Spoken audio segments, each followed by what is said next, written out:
Today we're going to talk about adding and subtracting whole numbers from decimals and decimals from whole numbers.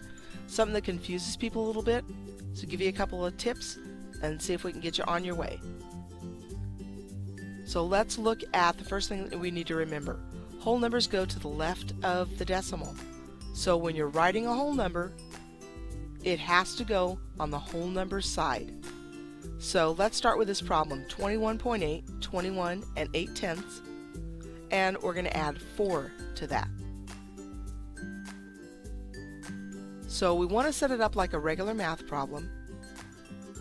So we're going to have it set up 21.8, I'm going to write that down, and underneath it we want to put that 4. And that 4 is a whole number. It's 4 ones. So that 4 has to go on the whole number side. So you have to put the 4 underneath the 1 in the 21. That 1 in the 21 is in the ones place, it's one whole. So that 4 whole number, that whole number 4, has to go underneath the 21, underneath the 1 in the 21. So now I've set up in the right place, and I'm going to add, and there's one more thing that you need to think about when you're adding decimals, when you have a whole number. You have 21.8, and you're adding that whole number 4. Now you have this space next to the 4. And when you're adding, it isn't as much of a problem as when you're subtracting, but it's a good thing to get in the habit of adding a decimal point and a 0 anytime you see that space. You might have to add more than one 0 in some problems. This problem you only need the 1 0. And in this problem that stands for 0/10. So what you're saying is this is 4 and 0/10. And now you're just doing the regular math. 8 plus 0 is 8, 1 plus 4 is 5, 2 plus 0 is 2. 25.8. When you look at the next problem, take the same type of problem, except this time we're going to subtract. So it's 15.3, 15 and 3/10, and we're subtracting 7. And again, we want to set it up like a regular math problem. So we're going to take that 15.3 and we're going to subtract 7 underneath it. And I put that 7 underneath the 5 and the 15 because the 7 is 7 ones and the 5 and the 15 is 5 ones. You want to make sure that you don't set it up with that 7 all the way to the right.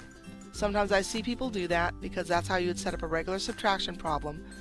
But in that case, you're putting the 7 in the 10ths place. That 7 is 7 ones.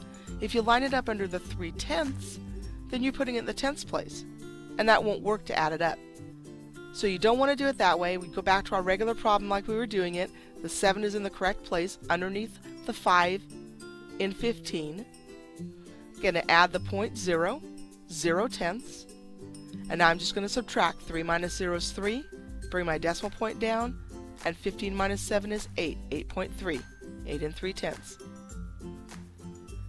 Last kind of problem that we're going to look at is when you have the whole number first, and this again confuses people sometimes.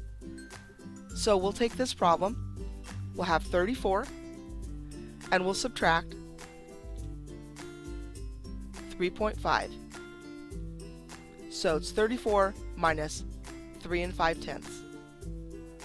Write down my 34. I want to make it into a regular math problem. In 3.5, that 3 is the whole number. It has to go on the whole number side to the left of the decimal. It's 3 ones. It has to go in the ones column. So in 34, the 4 is in the ones column. I'll put my 3 from the 3.5 in the ones column. And now again, I have this open space. I have to fill it up. So I want to make sure that I put in the point 0 to show that that's 34 and 0/10. Now I can do regular math. I'm going to have to regroup because 0/10 minus 5/10 I can't do. So in this case I'm going to take a 1. I'm going to make it 10/10. 10 minus 5 is 5. Decimal point. 3 minus 3 is 0. And 3 minus 0 is 3. And your answer is 30.5, 30 and 5/10.